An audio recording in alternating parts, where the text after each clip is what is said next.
¿A qué cantidad de gente? Hay algunas que están teniendo problemas para conectarse, debe ser la lluvia. Puede ser. Veo gente Nosotros, amiga, además. Ya veo a dos, a mi querida amiga Luz, a mi querido amigo Nacho, los estoy viendo ahí. Así que un gustazo enorme. Seguramente hay otros que están. Norma Estupía, una gran alumna mía. Eh, bueno, la verdad me pone muy feliz. No me imaginaba esto. Sabrina, una vecina. Bueno, estoy muy contento. La verdad les agradezco enormemente a todos que se hayan conectado y a ustedes, al Movimiento Libertario Republicano, por tener la deferencia de invitarme a tener esta charla. no, ante todo, muchísimas gracias a vos, Álvaro. ¿Cómo la estás llevando esta 40 interminable? Sobreviviendo, digamos, Sobre... sobreviviendo. En realidad, acá hay gente que puede dar fe, precisamente la que trabaja conmigo, que he tenido que emigrar tres trabajos, o sea, el trabajo en los medios, el trabajo en la docencia y este tipo de conferencias, más mi trabajo parlamentario en Santa Fe, todo a mi domicilio y a mi escritorio. Entonces, obviamente, lo que antes me permitía tener mi, ¿cómo se llama? Mi almuerzo, mi café en algún momento, o el viajar a Santa Fe y de vuelta, que me permitía, ¿no?, expandir mi mente y relajarme. Desgraciadamente hoy eso ya no sucede y está todo acá en este hermoso mausoleo que tengo rodeado de libros. También. Pero bueno, a veces el mejor refugio suele ser está uno mismo. Buenas noches a todos nuevamente. Analista político nacional e internacional, columnista en radio y televisión, tengo el honor y el agrado de presentar a Álvaro Scarelli. Hablamos un poco esta mañana temprano sobre más o menos lo que vendría a ser los tópicos de libertad y política. Para empezar, Álvaro, quería preguntarte un poco más sobre tu experiencia en la política misma y cómo te adentras, cómo fueron tus primeros pasos en lo que es este instrumento. Bien, en primer lugar, mi primer contacto con la política fue en la secundaria, militando en el movimiento secundario en una línea política que, bueno, en Santa Fe se conoce muy bien como el Movimiento Nacional Reformista, eh, pero en realidad una alianza entre el socialismo y Franja Morada, o sea, entre el socialismo y la Unión Cívica Radical. Te estoy hablando año 94-95 y me da esta vergüenza propia recordar semejantes años atrás. En esos años yo estaba en la secundaria, sí, y militábamos, me acuerdo, por cuestiones que tenían que ver con la ley de educación superior, la reforma de la educación secundaria que hizo Eduardo Valde y la ministra Yanetacio, y bueno, y cuestiones que tenían que ver con un poco la pre-preparación para ingresar formalmente a las juventudes políticas luego de que cumpliéramos 18 años. Estoy hablando que yo en ese momento tenía 93, 94, yo tendría 14 años. Y militaba en el centro de estudiantes del colegio, estaba en la asamblea de centros de estudiantes de Avellaneda, en mi ciudad natal, en la provincia de Buenos Aires. Y bueno, y obviamente mi colegio tenía, en mi escuela secundaria tenía mucha preponderancia esta alianza que daba la casualidad, esta alianza, digo, esta identificación política, porque daba la casualidad que la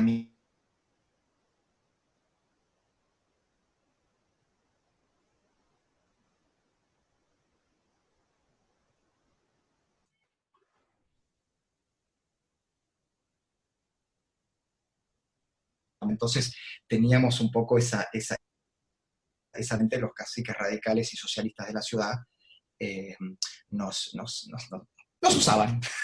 Porque digamos que siempre las juventudes hemos sido la mano de obra, no que sí barata, pero sí la mano de la dirigencia adulta, ¿no? Éramos los que repartíamos los volantes, los que hacíamos las pintadas, los que hacíamos números en los actos, por lo cual digamos que la escuela del barro de la política, yo la escuela de la política territorial, eh, la he tenido en esa primera instancia, ¿no? Que fue la militancia secundaria.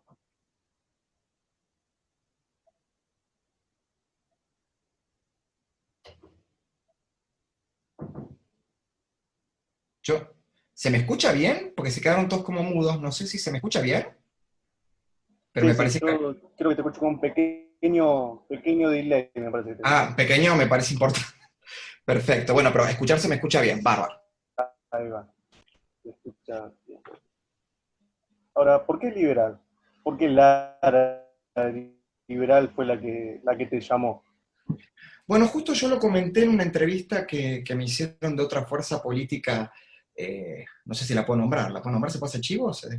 Una dirigente del Partido Unidos de Lanús me hizo esta pregunta y todo el mundo se asombró. Yo me hice liberal siendo socialista, pero me hice liberal porque los dos grandes dirigentes del Partido Socialista Argentino, las dos grandes figuras fundadoras, que fueron los doctores Juan Bautista Justo, Juan B. Justo, y el doctor Alfredo Palacio, el primero médico, el segundo abogado y creador del derecho laboral moderno argentino, en las primeras décadas del siglo XX, eran férreos defensores de la libertad económica. Y a mí me llamó mucho la atención. Siempre yo dije que yo fui algo así como un socialista sui generis, ¿no? A mi manera. ¿En qué sentido? Nunca fui un socialista vinculado a las tendencias totalitarias del socialismo. Nunca fui marxista, nunca fui leninista, nunca fui castrista, bueno, mucho menos después del 98-99 chavista, pero sí he tenido y tengo una enorme admiración por la figura histórica de Karl Marx, que no implica que yo sea marxista, sino que no niego el rol, por lo menos en el campo de la filosofía y de la sociología, que ha sido muy importante. No así en el campo de la economía y de la política, donde su aporte ha sido absolutamente funesto, para ponerle un término claro. Ahora, quiero hacer un paréntesis. Siempre hay que recordar que en los 20, 25 años en los cuales Karl Marx dedicó su tiempo, casi su vida entera, a esbozar el canon principal de su pensamiento económico, político, filosófico y cultural, la parte política solamente fueron entre 6 meses y un año. ¿Está? Por ejemplo, el tiempo que él tardó en escribir el Manifiesto Comunista, que como ustedes bien saben era un panfleto a pedido. ¿No? Cierro paréntesis. Esto lo aclaro porque se quedan con ese Marx, y Marx, digo, está en su completitud también. Y en el caso de Juan B. Justo, a mí me llamó la atención leyendo un libro que se llama Teoría y Práctica de la Historia, que es un libro que lo tengo en la parte alta de la biblioteca, si no lo bajaría con mucho gusto, y tengo miedo de morir sepultado vivo que todos los libros. Juan B. Justo en ese libro, en especial en el apéndice donde están todos sus discursos como senador nacional, decía algo así como que el libre cambio, el libre comercio, la libertad económica y el avance del capitalismo como paso previo al socialismo, pero repito, la libertad económica, el libre cambio, el libre comercio, era el mejor amigo del obrero porque abarataba los costos de los productos que hasta ese momento, productos y servicios, hasta ese momento solo eran coto de las clases acomodadas. ¿Por qué? Porque un jabón lo producía una única empresa o dos, y obviamente se formaba un oligopolio, los precios altísimos, y solamente ese producto lo adquirían las clases acomodadas. En cambio, Juan B. Justo decía que haya decenas de empresas que produzcan jabones para que haya competencia, los precios bajen, para que compita entre sí y el obrero pueda acceder, ¿no? Y además, Juan B. Justo tenía la idea de que el obrero, que en ese momento era obrero, entendiera sus circunstancias como eso, como una circunstancia, no una condición, sino algo que era, en ese momento era obrero, que podía transformarse el día de mañana, él y sus hijos, en propietarios, en comerciantes, en profesionales, ¿está? No la condición clasista de ser obrero, de algo que nacés obrero, vivís obrero y morís obrero, que es muy propia de ¿no? los colectivismos de izquierda más autoritarios, ¿no? Bueno, entonces cuando leo eso yo digo, bueno, esto es lo que yo, justicia social y libertad de mercado, decía yo, fantástico, acá quiero estar, dije yo, acá. Bueno, empiezo a profundizar, empiezo a leer, obviamente me encuentro que el Partido Socialista de la República Argentina, en ese momento estaba dividido en dos, era el Partido Socialista Popular y el Partido Socialista Democrático. El Socialista Popular tenía mucha incidencia en Santa Fe y el Socialista Democrático en Capital Federal, no tenían ya nada que ver con ese socialismo de principio del siglo XX, 1919-20, donde se habían metido, ¿no? De tintes trotskistas, populistas, incluso conservadoras, como en el caso del socialismo democrático. Entonces, bueno, me desilusioné mucho y en vez de irme al socialismo, milité en la Juventud Radical, que me parecía de los dos partidos más importantes, el partido que más o menos se acercaba a las ideas que yo defiendo. que son las ideas de la libertad, del Estado de Derecho, de la plena vigencia de la división de poderes, ¿no? Que es la república, bueno, y después obviamente como nos pasa a muchos de nosotros, los que somos muy inquietos y los que no nos gusta mucho el verticalismo y la lógica de comité o de unidad básica, y seguimos leyendo, por más de que no nos insten a leer, me di cuenta que la Unión Cívica Radical, y mucho más después de 2001, cuando lo echan López Murphy y todo eso, me di cuenta que la Unión Cívica Radical, lamentablemente, no era tampoco el espacio que podía albergarme, y decidí, bueno, transformarme y construirme en un individuo con una curiosidad voraz, ¿no? Por el conocer, por el saber, por el comprender, pero siempre creo que de las pocas virtudes que tuve es el hecho de siempre tener claro que nunca iba a saber todo de todo. Entonces, siempre estoy en permanente, ¿no? Fagocitando dato y conocimiento, porque no creo que me las sé todas. Entonces, bueno, eso me llevó a transformarme claramente en un hombre y un individuo consciente que defiende las ideas de la libertad y que contempla a casi todas las expresiones que tiene el movimiento que defiende la libertad, que es muy amplio, porque yo creo que al movimiento liberal le gusta la interna y la división más que la generala. Entonces, bueno, yo trato siempre de ir tomando un poco, y o sea, un hombre, un liberal independiente, digamos. Muy, muy linda definición, liberal independiente. Ahora, quiero que me des un poco de ayuda y a los presentes también. ¿Cómo crees vos, Álvaro, que se debe formar un liberal en lo académico? ¿Cuál crees que sería su ABC para instruirse, para comenzar ese nicho? Pero también en lo político. ¿Cuáles serían esos primeros pasos?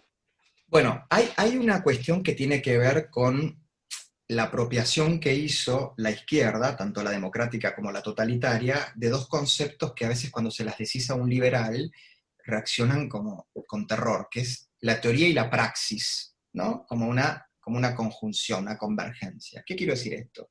Es importante, de forma permanente, constante, con rigor, con disciplina y con apertura mental, repito, estar adquiriendo conocimientos económicos, políticos, filosóficos, sociológicos y culturales de las diversas escuelas del pensamiento liberal o de defensa de las ideas de la libertad. Eso es importante. Ahora, si vos a eso no lo acompañás con un criterio práctico, quiero decir, en diseño de políticas públicas se denomina revolvente, quiere decir que luego de que vos lo pensaste y lo planificaste, tenés la capacidad de ponerlo en práctica, de ejecutarlo, por supuesto. Te puede ir bien, te puede ir mal. Ninguna política nace con la certeza de que tiene pleno éxito.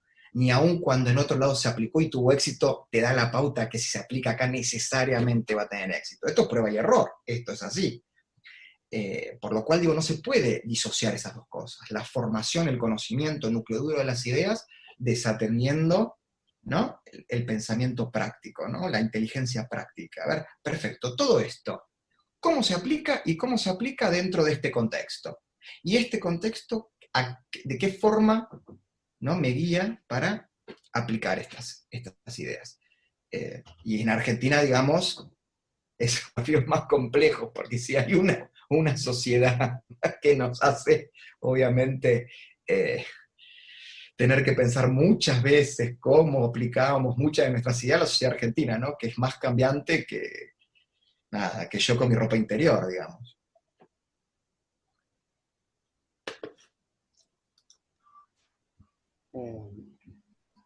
¿Por qué hay falta, ¿no? de ese pragmatismo político? Cuando las ideas parecen claras dentro de esta área, en la práctica no se pueden resolver. Hay más sesgos, más inquietudes, más dudas. Falta un partido liberal exacto y concreto. ¿Qué puede ser? Mira, voy a referenciar a dos personas que están presentes acá. Una es una gran, gran amiga mía y alumna, y la otra es una gran, gran colaboradora que seguramente con el paso del tiempo se volverá una gran amiga, que son las doctoras Norma Estupía y Luz Balbastro, que están conectadas en este momento. Con ambas, más o menos, quizás con temas distintos, les planteé lo mismo. En primer lugar, en la Argentina, durante muchísimos años, mucha gente, que utilizando términos de la teoría de género, se autopercibió liberal, y no necesariamente era liberal. Esto no quiere decir incurrir en el liberalómetro que odio y repudio, pero guarda, digo, una persona que admira a Adolf Hitler o que admira a Franco, me cuesta mucho pensar que pueda realmente ser un liberal, o que considere que es mejor una autocracia de derecha que aplica reformas de mercado a una dictadura de izquierda que es colectivista. A mí me parece contradictorio, por lo menos para el núcleo duro del pensamiento liberal. Eso por un lado, y acá hubo mucho de eso, acá hubo mucha gente que en realidad fue meramente liberal en lo económico y se olvidó del liberalismo político y de las libertades políticas y las libertades civiles. Eso acá hemos adolecido muchísimo. Así que ya eso impidió mucho. Por otro lado, los dos grandes partidos, la Unión Cívica Radical y el Partido Justicialista, muy inteligentemente, para sostener por lo menos desde 1943 hasta el 2001, el bipartidismo como sistema, exceptuando los momentos de interrupción por parte de las Fuerzas Armadas, de interrupción del orden constitucional, esos dos partidos siempre se coaligaron para evitar el ascenso de terceras fuerzas. Luz, Norma, muchos podrán recordar que cuando el ministro Manrique fundó el Partido Federal, duró menos que un suspiro en el aire. La UCD se la fagocitó el Partido Justicialista de Menem. Angelos se transformó a la línea nacional, que era la línea Córdoba, en la pata liberal conservadora del radicalismo. Entonces, iban como tomando gente que en vez de que se uniera y organizara un partido liberal, terminaban tras Ricardo López Murphy, digo, es un ejemplo de eso, un liberal clásico. En todos los ámbitos era miembro de la UCR. ¿Está? Ni hablemos que casos de la UCD, que fueron famosísimos. De María Julia, Denis D'Alessio de Viola, Matilde Menéndez, pues llama el otro, Víctor Alderete, Germán Cámerat, mucha gente que fueron liberales durante muchos años, después terminaron siendo apéndices del PJ o directamente se afiliaron al Partido Justicialista. Así que, repito, un problema de construcción de identidad sólida y por otro lado, terminar siendo fagocitado por el sistema bipartidista que después se eclosiona. Entonces, triple problema, no tenés identidad, te fagocitaron y después los mismos que te fagocitaron eclosionaron y quedaste más huérfano, ¿no? que Heidi. Entonces, yo creo que ahí también está. Y después, por otro lado, tenemos un liberalismo dirigido por economistas, que exceptuando algunos, carecen de bastante carisma y empatía, digamos, exceptuando algunos que son muy famosos y quiero mucho, que generan así como vocación de multitudes, pero después hay mucha postura de profesor de la UCEMA, y eso en Villa La Lata, eso en Caraza, eso en Villa Domínico, donde me crié yo, ¿no? A veces no llega, ¿está? Si vos a una persona le estás hablando, a una persona, vamos a suponer, ¿no? De mi barrio, donde yo me crié, Villa Domínico, que nunca conoció las cloacas, vos le estás explicando que está mal que el Estado le ponga las cloacas desde el error de cálculo del socialismo, esa señora de Villa Domínico, que no tiene tampoco la obligación de saber lo que es el error de Villa Domínico, o los errores de Pareto, por ejemplo, ¿no? Te van a mirar con un poquito por lo menos azorada. Entonces digo, bueno, hay que ver, ¿no? Que fue la gran inteligencia de Menem, ¿no? Que fue la gran inteligencia de Menem. Menem, cuando él habla de la economía popular de mercado, ¿no? Él dice, el mercado está al servicio del pueblo. El capitalismo es un instrumento al servicio de la justicia social. Abrirse al mundo, estar aliados con Estados Unidos, eso fue una gran inteligencia y captó la voluntad de gente que en su vida hubiera creído que podía ser peronista y proamericana, por ejemplo, o peronista y pro privatización, peronista y no sé, y podría ser una lista de, ¿no? Desgraciadamente el proyecto de Menem, que con todos sus errores y todas sus cosas criticables, de transformar al Partido Justicialista en un partido social conservador moderno, no se logró, desgraciadamente. Le mando un saludo grande a otra gran amiga mía, Luciana Minassian, una gran amiga mía. Y a mi amiga Agustina Machero. Están entrando todos, me siento muy feliz de ver tantas caras amigas. Pero no sé si más o menos con esto respondí tu pregunta. Sí, por supuesto, por supuesto.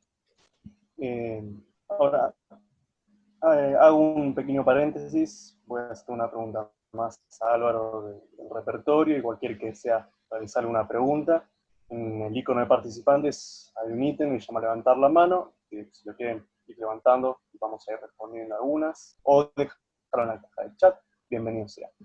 Álvaro, respecto a lo que es la oposición, si es que crees que hay, si es que sentís que hay una oposición hoy por hoy en nuestro país, ¿cómo debería sentarse mediante este contexto pandémico, ¿no? La oposición justamente tiene que hacer, la oposición no tiene que ser antitética al gobierno, porque nos gusta o no nos gusta, es un gobierno legalmente constituido y elegido. Sabrá la gente responsabilizarse por lo que votó. Lo que sí tiene que ser la oposición es dejar las culpas de lado, dejar las angustias, dejar las internas y los trapitos sucios que muestran el sol, y asumir que tiene que construir un proyecto político, electoral, de gobierno y de poder absolutamente firme y asumido. ¿Y cuál tiene que ser ese proyecto político, electoral, de gobierno? Un proyecto político y de gobierno y que sostenga el poder en el tiempo, que entienda que la ecuación es economía y salud, no economía o salud. Eso es lo que tiene que hacer hoy la oposición.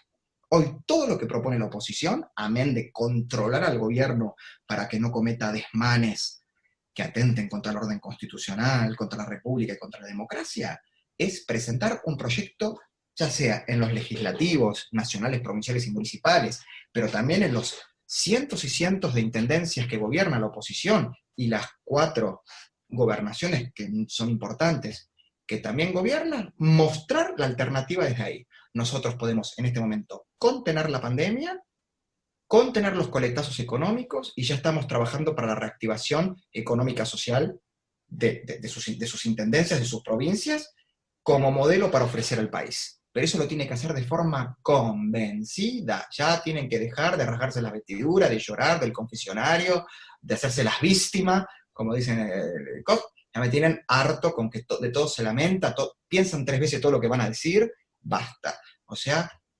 firmeza, convicción, y basta de cuestión culposa que me parece bochornosa en gente que hace muchos años está. Digamos, si vos a mí me preguntás, yo soy, con todo el respeto que me merece Horacio Rodríguez Larreta, a quien voto y seguramente, bueno, ya no lo podré votar más porque no puede ser más reelecto, pero que voté muy convencido y lo sigo defendiendo, pero yo soy línea Bullrich-Pichetto, como para decirte, ¿no? Mira, el Evangelio, yo que soy mixto y tengo un montón de ascendencias y todo, el evangelio es muy claro. Jesús en algún momento le dice claramente a sus apóstoles, ¿no? Le dice, Dios los ha puesto en este mundo, ¿no? Para que hagan su obra con la bondad de las palomas, pero la astucia de las serpientes. Bueno, lo de las serpientes me gusta mucho. Yo lo de las palomas me gustaría más un poquito tipo halcón, más que paloma. Pero vamos a quedarnos con lo que dijo Jesús. Digamos, con que la oposición empiece a obrar, digamos, con las formas de la paloma y el fondo de la serpiente, para que nosotros te respetamos, vos ganaste, vos gobernás, pero llegás hasta acá. Vos no podés avanzar más de esto, más de lo que te permite la Constitución, más lo que te permite la legitimidad de origen, ¿está? Y firme, frente marcha. Eso para mí es fundamental. Si vos estás aterrorizado de decirle algo bueno, yo no la nombro, discúlpenme, pero esa señora no la nombro, pero ya saben a quién me refiero, un senador se ve conculcado el derecho de poder asistir al recinto, porque esta señora dice, acá voy a estar yo sola, y los que entran tienen que entrar a la fuerza, como fue el senador Lustó, la senadora Rodríguez Machado, y creo que solamente estaba la senadora Zamora porque es la presidenta provisional del Senado. O sea, 2 senadores se atrevieron a desafiarla y entraron al recinto. Bueno, realmente tenemos una posición que me preocupa, porque no pueden tener miedo a ese pichón de norcoreana, de dictadora norcoreana, Fly Bondi, que tenemos como vicepresidenta. Peligrosa, pero de bajo costo, ¿no? Totalmente. Álvaro, Un colega mío me preguntó, ¿cuándo crees que pasamos de un Alfredo Palacio a un Nico del Caño?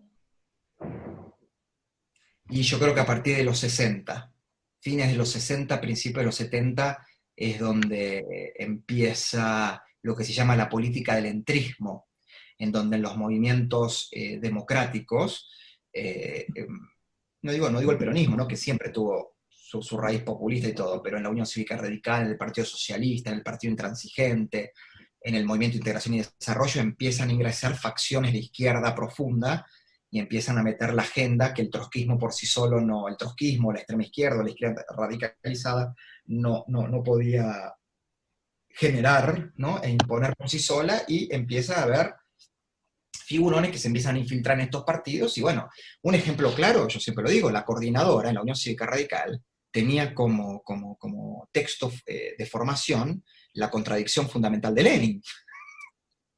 ¿Está? Después nos asustamos o nos preocupamos o decimos, Moró. Moró no es un tipo que sale un repollo.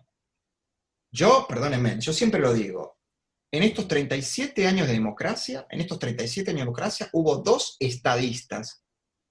Hubo dos estadistas, para bien, para mal, con aciertos, con errores, que fueron Raúl Ricardo Alfonsín y Carlos Saúl Menem. Después explico por qué. Pero fueron los únicos dos estadistas que tuvo este país. Todo lo que vino después, bajas calorías, cotillón o pegroso. ¿Está? Después puedo explicar qué entiendo yo por estadista. Ahora, desgraciadamente, sus movimientos políticos se vieron infiltrados por elementos que por omisión o por acción de estos dos líderes coparon la parada. Entonces vos tenés un tipo como Moró, que hoy está en el kirchnerismo, que es el espacio. O sea, yo le reconozco algo a Moró, le reconozco algo que es coherencia ideológica. Él hace bien en estar en el kirchnerismo, porque él ha sido siempre eso, la extrema izquierda autoritaria del radicalismo. Está un tipo que creía que la UCR era igual a Castro. O sea, ¿qué nos asombramos? Pero Norma, que me está escuchando, que ha sido militante histórica de la Unión Cívica Radical y se ha comido sopapo por todos lados, Norma, puedes hacer sí o no, si me estás escuchando, recordará lo que era el Modeso y todo lo que era la coordinadora, que eran unos autoritarios. Creían en la revolución, en el foquismo. No así el alfonsinismo de Germán López, del ministro Carranza, de Dante Caputo, ¿está? Que era otra cosa, la socialdemocracia europea. Y lo mismo me puedo decir no es lo mismo la UCD de María Julia, de Cameron, de Daniel Alessio Viola, que de Federico Clerici, por ejemplo, que algunos no deben ni recordar quién era. Pero Federico Clerici, que era un gran dirigente liberal, que perdió la interna contra María Julia y contra toda esa caterva, y degeneró la UCD. Y ni hablemos del peronismo, ¿no? Tenés el peronismo de Perón, del primero, del segundo, del tercero. Después tenés cafierismo, ¿no? Menemismo, dualdismo, kirchnerismo, cristinismo, y no sabemos qué está, post-COVID, ahora es, post-peronismo COVID, sería el de ahora, no sé cómo se llama el de ahora. Es como las fractales, ¿vieron las fractales que se van como abriendo en divisiones y subdivisiones? Ese es el gran problema. También estamos pidiéndole a los liberales que armen un partido político en un país que no tiene sistema de partido. Lugo Albastro. Sí. Posiblemente se arma primero el neocomunismo antes que el liberalismo. El liberalismo, la ausencia de un partido liberal es el fiel reflejo de la inexistencia de un sistema de partido político en la Argentina. Que no existe una tercera fuerza que equilibre posiciones como en Alemania. Bueno, en Alemania tenés la sociedad. En Alemania tenés una característica muy interesante. Vos tenés un sistema político fuerte, en los cuales tenés entre 4 y 5 partidos con representación parlamentaria. Ahora está el fenómeno de la extrema derecha, que fue un fenómeno que asombró muchísimo. Pero digamos, hasta el ascenso de Alternativa por Alemania, vos tenías la Unión Cristiano-Demócrata junto con la Unión Social Cristiana, que eran el bloque demócrata-cristiano de Adenauer, el Partido Socialdemócrata Alemán, que es el famoso partido de Willy Brandt, como para poner un ejemplo de un dirigente famoso de la época, y el Partido Liberal Democrático, el FDP. Después venían los Verdes, que fue el movimiento ecológico más poderoso de Europa continental y del mundo, politizado y partidizado, y después tenés la izquierda, el ex Partido Comunista reconvertido. Ahora, exceptuando al ex Partido Comunista reconvertido, que hoy se llama, creo que Die Linke, algo así como la izquierda, Die Linke, que es en alemán, la Unión Social Cristiana y Demócrata Cristiana, el Partido Socialdemócrata, el Partido Liberal y el Partido Ecologista, el Verde, adhieren a los postulados de la economía social de mercado. Ninguno discute el modelo económico alemán. Esto es un dato. Ahora, después, temas de agenda de derechos civiles, temas de agenda de cuestiones ambientales, un poquito más de impuestos, un poquito menos de impuestos. Ahora, ninguno es antiempresa. De esos cuatro, el comunista sí, por supuesto, pero de esos cuatro principales, ninguno es antiempresa. Ninguno es antiinversión. Ninguno es antiapertura al mundo. Y obviamente los cuatro con una estructuración como partidos donde para ingresar y formar parte no es firmar una afiliación, es ingresar, recibir la autorización de ingresar, formarte, hacer toda la carrera interna, que ellos tienen como rangos. Hay escuelas y fundaciones muy importantes que ustedes las deben conocer, la Fundación Adenauer, la Fundación Naumann, la Fundación Heinrich Böll, la Fundación Ebert, que se dedican a la formación de sus militantes y a la cooperación internacional. Entonces, miremos eso. Acá no hay nada de eso, por Dios. Entonces, ¿qué le estamos reclamando a los liberales? Es como... Una pregunta de Agus Mascheroni. Agus, Mi amiga personal. ¿estás ahí? Ah, va a ser, tengo que escuchar a ella. Ok. Sí. Hola, Álvaro. Hola, mi Gracias amor. por el ¿Cómo estás? Te quería hacer una pregunta respecto al punto anterior que vos decías. ¿Qué opinás de los libertarios que son tan críticos con los otros liberales que para poder ingresar de algunas bancas al poder o para tener, digamos, poder contactar y hacer algún cambio desde adentro, van a tener que necesariamente afiliarse o hacer uniones con personas que tienen pensamientos capaz que bastante distintos, como Cambiemos? ¿Qué opinás de los liberales que critican a esos liberales que hacen esas alianzas? Que creo que es más que necesario, porque si no va a ser prácticamente imposible, ya que todo el sistema está bastante copado por las ideas de izquierda. Opino que son troscos de derecha. Al que le quepa el sayo que se lo ponga. Troscos de derecha. Foquistas. El cuanto peor, mejor. Simple. Nos suman, suma cero. El liberalómetro. Repito, todos tenemos que tener un cúmulo de ideas base del cual partir. Pero en un mundo donde vos tenés el cuadrante económico, el cuadrante tecnológico, a quinta fondo, ¿está? Porque el capital no tiene patria, no tiene bandera, la tecnología no tiene patria, bandera, constitución, avanza, vos tenés un sistema político, desde lo municipal a lo global, todavía poniendo primera. ¿Está? Entonces, si vos encima, con esta situación, a la mínima idea de buscar consensos, convergencias, una base común que respete la diversidad, pero que por lo menos, digamos, en 5 puntos estamos de acuerdo para darle un buen timón, por lo menos a nuestro país, no pueden sentarse porque los tipos entran en un purismo inquisitorial ideológico. Bueno, es lo mismo que los troscos, exactamente lo mismo. No voy a dar nombres, pero las opiniones que tengo son muy tristes. Conozco otras tantas de algunos politólogos amigos, que igualmente seguramente vos conocerás. Ganas de decirlo no me falta, pero bueno. Álvaro. Justamente como no quiero perder amigos, prefiero reservarme algunos nombres. Más siendo liberal hoy en día. Sí. Respecto a Macri, ¿qué aciertos y desaciertos crees que tuvo? Mauricio Macri, el gobierno Macri. Mauricio. Bueno, desaciertos, muchachos, está clarísimo la subestimación de la situación económica y no haber aplicado las reformas que aplicó en los últimos años al principio. Eso es una realidad. Yo soy de los que creen que en los primeros 100 días, cuando uno está en la luna de miel con el electorado, es donde más tenés que aplicar cirugía mayor, porque contás con el mayor apoyo de la población y de tu núcleo duro y de tu electorado. Esa subestimación de la realidad económica del país, repito, producto del mal asesoramiento de algunos zen, budistas zen, que tenía en el gobierno, lo llevó a errar. Ahora, desgraciadamente, ese error, que es muy importante, tapó y echó por tierra aciertos que para mí tienen que pasar a los libros de historia. y realmente yo lo digo con total convencimiento. La política exterior de Mauricio Macri, la política de seguridad interior de Mauricio Macri, la política de transporte y de obra pública, donde incluye la idea de participación público-privada por primera vez en la Argentina, o sea, el empresario, sin ser licitante del Estado, sino que con otro mecanismo fomenta lo que conocemos como obra pública, la política de energía, sacarnos del déficit energético, y la política en materia de energías renovables, que piensen que, yo me acuerdo cuando yo estuve cubriendo el G20, ahí en Costa Salguero, un periodista alemán, que en Alemania ustedes saben que la política de energías renovables es impresionante, ellos tienen previsto para el 2050 que todo el sistema energético, por lo menos el 90%, sea producido por energías eólica, solar, ¿no? Por todas las renovables.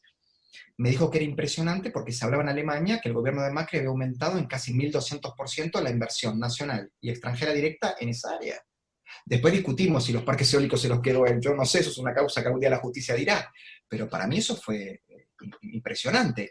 Y por otro lado, si bien yo soy, repito, más un halcón que una paloma, que por primera vez en la historia argentina, en los medios de comunicación del Estado, hubiera la libertad tal de que hasta un ser despreciado y despreciable, como Eve Bonafini, pudiera tener su programa de televisión y hasta pedir que a la hija de Macri le prueben en su cuerpo, digo la hija Antonia, las pistolas Taser, habla de que tuvimos uno de los gobiernos que más defendió la libertad de expresión como nunca en la historia argentina. Así que tengo muchísimo, pero desgraciadamente, como siempre, y utilizando el famoso aforismo de Bill Clinton, es la economía, estúpido. Quiero decir, todo se lo llevó puesto a la economía. Como de costumbre, y Normita, que pues yo digo Normita porque es como una gran amiga, la adoro y es mi gran confidente en muchas cosas. Siempre coincidimos cuando terminamos nuestros grandes debates. ¿Qué va a pasar? Va a bajar la espuma, pasarán los años, y después seguramente cuando ese líder muera, empezarán las elegías y a reconocerle las cosas que en vida no solo no se las reconocieron, sino que le hicieron la vida imposible. Yo siempre utilizo una frase que no es mía, no recuerdo de quién es, pero mía no es, digo, la sociedad argentina es una sociedad, en todos casi sus campos, muy morbosa, que crucifica vivos e idolatra muertos. Crucifica vivos e idolatra muertos. Lo gracioso es que al crucificado, después que lo matan, lo idolatran. Entonces, con Macri creo que va a pasar lo mismo. De la misma manera que digo que Cristina destruyó lo poco bueno que en algún momento había hecho en materia económica Néstor. El superávit gemelo, ¿no? La baja del déficit fiscal, un montón de cosas que había logrado. Ella lo destruyó por completo y encima le metió el virus, le triplicó el virus autoritario que él tenía, ella lo triplicó, cuadruplicó, quintuplicó. Bueno.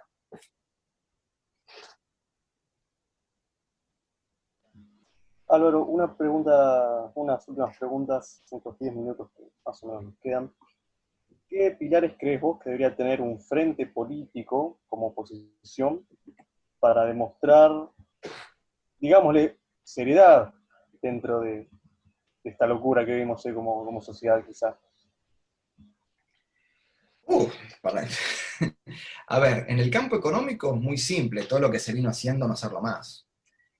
A ver, vos querés vivir una economía de bienestar se sostiene sobre la idea de que no se puede gastar más de lo que se genera, no se puede dar bienestar si estás ahogando al que genera riqueza, no podés quitarle más del 40% de sus ingresos al profesional y al trabajador por medio de impuestos, directos o indirectos, ¿está? No podés generar inseguridad jurídica que espanta a cualquier inversor extranjero.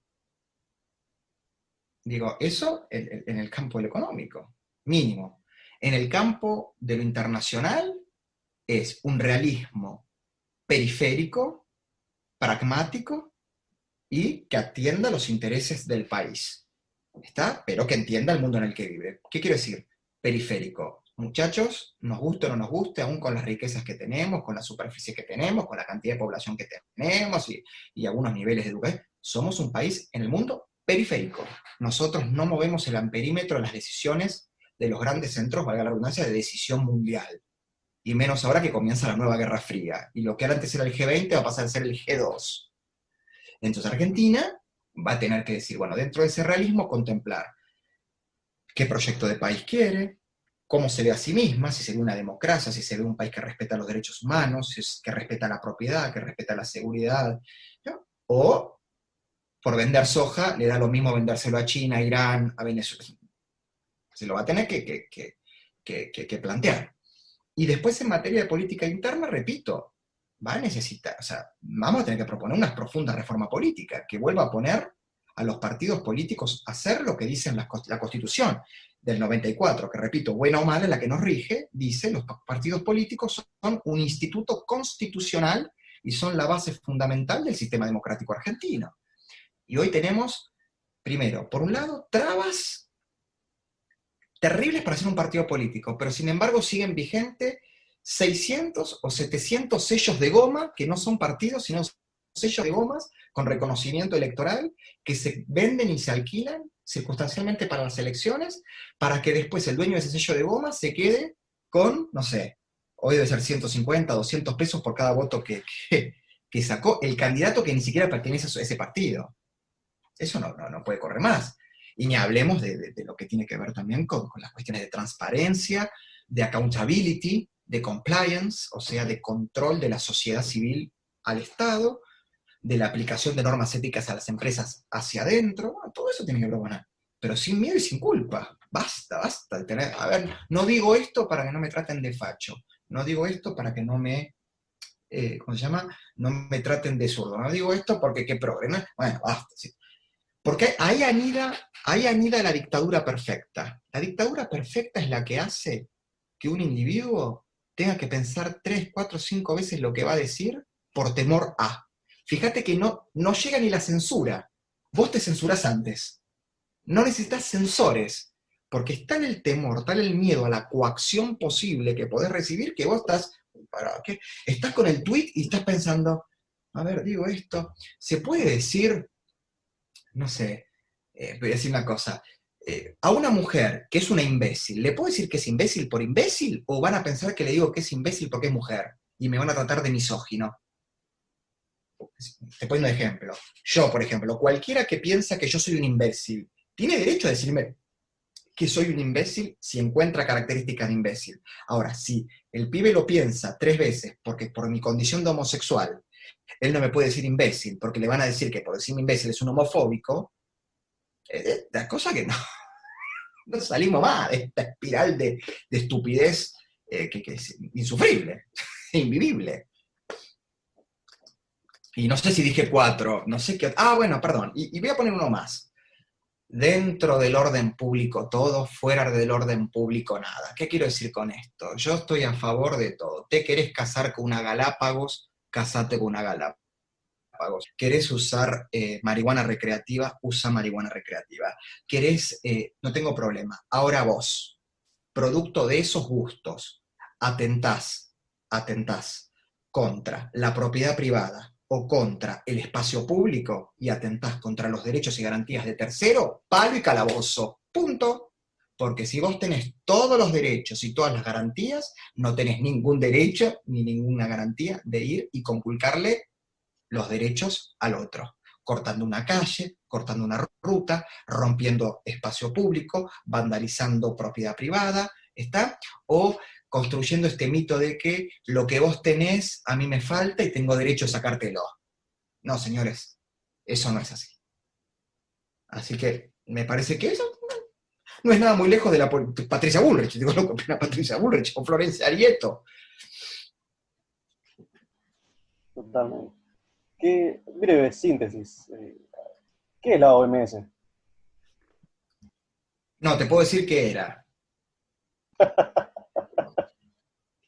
La OMS era la Organización Mundial de la Salud, una agencia de las Naciones Unidas dedicada a consensuar en términos científicos, técnicos, obviamente en el campo de la medicina, pero además en otros campos conexos, políticas que claramente, porque somos una única humanidad, aplicables a todo ser humano en cualquier parte, en cualquier circunstancia. Eso es lo que era. La idea de tener criterios y protocolos internacionales para combatir pandemias, para desarrollar vacunas, luchar contra enfermedades de transmisión sexual, te poniendo un montón de cosas que se me ocurren en este momento. ¿En qué se transformó? Hoy se transformó en una rama del Ministerio de Salud de la República Popular China. Lisa y llanamente. ¿Seguro tiene otra cosa para decir? Y Tengo una además, pregunta. y además, para peor, que es lo que más me cuesta perdonarle, son los que le entregan a delirantes que tendrían que estar tratados psiquiátricamente, como los antivacunas, los conspiracionistas, lo que en todo ven a los judíos y a los sionistas y a la vez siempre todo atrás, le entregan en bandeja todo eso. Entonces, nosotros, que queremos construir, no sé, digamos, una centroderecha democrática, ¿no? Quedamos en el medio entre dos extremos, ¿no? Quedamos entre, no sé, para poner Chávez, Maduro, bla, bla, bla, y los chinos, y del otro lado, qué sé yo, Chinda Brandolino diciendo que no hay que vacunarse y niega el holocausto, por ejemplo. Nicolás Moraz diciendo que todo es culpa de el judío Soros, el judío Soros. Tiene una obsesión a todo ponerle judío adelante. Yo no escucho que hablen de los católicos corruptos, hablan solamente de los judíos, tienen un problemita con eso. O otro señor que está muy preocupado por la sodomía ajena. ¿Viste que hay un señor que no para hablar de los sodomitas, los sodomitas, los sodomitas? Bueno, estamos entre ese tipo de gente. Entonces, tratemos, a ver, no tengo manera física, pero no sé cómo hacerlo. Voy a hacerlo con mi cosa. Suponete que nosotros somos estos, ¿no? Y acá estamos. ¿Está? Nosotros no tenemos que ir ni para acá ni para acá. ¿Sabes qué tenemos que hacer? Saltar. Ir para arriba. ¡Pink! Pegar el saltito. Salto de calidad. Por encima de...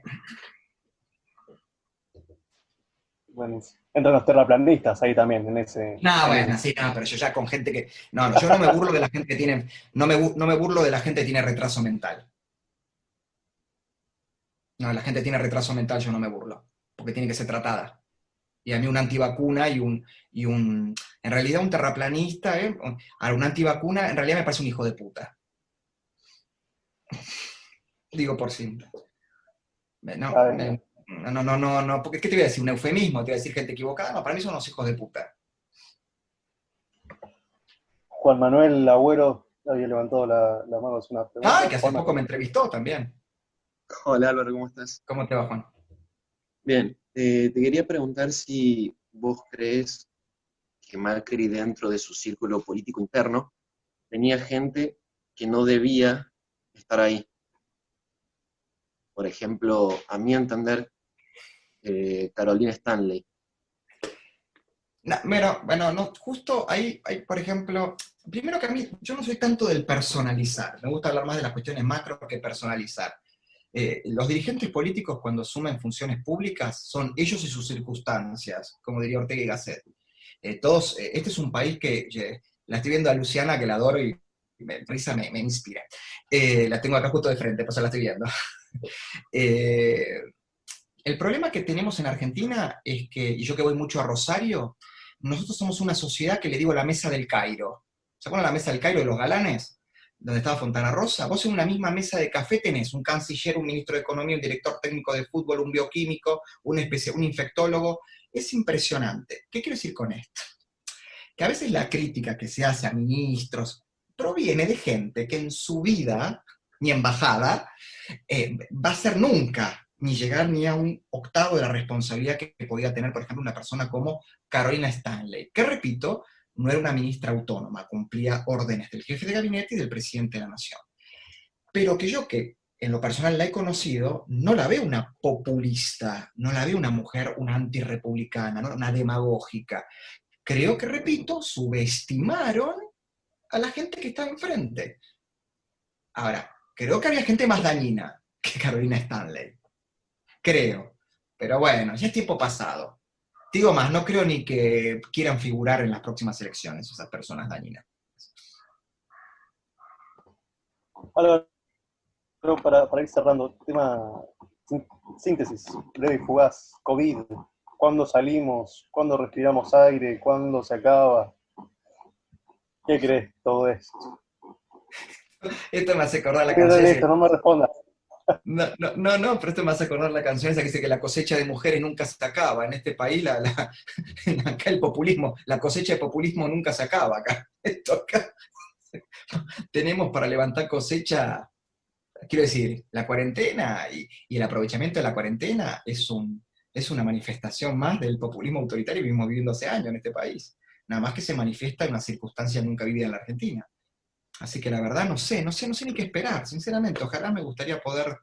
La otra vez me decía, a mí me llamaron de un diario francés por un video mío, no sé si ustedes lo vieron, que yo en octubre del año pasado hablé de la denuncia que hacía Taiwán sobre la posible o casi más que segura sintetización de virus de cepa gripal en el centro sur, o sea, en Hubei, en China. Esto lo dije en octubre del año pasado. Y me empezaron a llamar hasta medios de Francia, medios de España, porque habían visto ese video y me decían el Nostradamus. Eso está en mis redes. Eso obviamente no es que yo era Nostradamus. Yo vengo estudiando la evolución de la realidad del sudeste asiático y del extremo oriente hace muchos años, y lo que yo llamo la política de zonas de influencias de China, que no es solamente en el sudeste asiático, sino que también es en el Cuerno de África, en América Central y obviamente también en Sudamérica. Y todo eso, más recabar información, que repito, no la tenía Álvaro Ciccarelli solamente, que es un don nadie, también la tenía gente muy importante, pero no le dieron bola. Bueno, se dio la casualidad de que yo tenía ese informe del Ministerio de Salud de Taiwán, lo leí en público, lo chequeé y 7 meses después estamos viendo esto. Por eso te estoy diciendo que me pasa lo mismo en Argentina. Este es un país tan imprevisible que yo no sé. Lo que sí puedo decirles es que efectivamente estamos viviendo, como en la década del 70, la guerra intestina y de facciones entre dos cínicos ambiciosos totales por el poder. Me imagino que ya saben de quiénes hablo. Queridos invitados, analista político nacional e internacional, columnista en radio y televisión, le deseamos una muy, muy buena felicidad y muchos éxitos al señor Álvaro Ciccarelli. Muchísimas gracias por estar, Álvaro. Te agradezco muchísimo a vos, felicitarlos por el trabajo que van realizando y agradecerle a las casi 30 personas que en un momento llegó a ver por haber invertido, espero para bien, su tiempo en escucharme, y les deseo todo lo mejor para ustedes y sus seres queridos en estos momentos tan difíciles que estamos pasando. Muchísimas gracias de nuevo, Álvaro. Muy buena velada a todos, muy buen fin de semana. Y arriba esa psiquis que viene decayendo últimamente. Abrazos a todos. Fuerte abrazo.